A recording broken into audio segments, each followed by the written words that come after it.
No!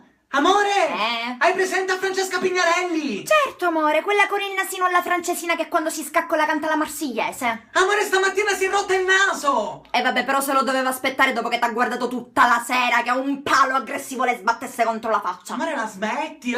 Tu la devi smettere di emanare queste radiazioni malefiche a tutte le donne che hanno a che fare con me! Amore, dai, poverina! No!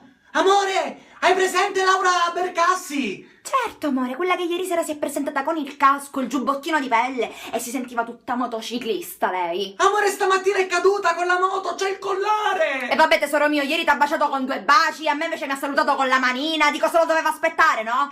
Tu mi fai paura! Tu mi fai paura! Fra poco mistero farò una puntata su di te, amore, la vuoi smettere? Stai facendo estinguere il genere femminile! Amore, ma sono loro che mi provocano. Pronto? Sì, sono con Annandrea. Tu sei da sola? Va bene. Sì, lo so, stasera ceniamo insieme, non me lo sono dimenticato. Ciao, a dopo. Ciao, ciao. No, no, no, no, no, amore, aspetta. Amore, fammi spiegare, amore, no. Pronto? Hai tamponato? Amore, ma era mia madre! Vabbè, ma tanto se lo merita. Vabbè. Mamma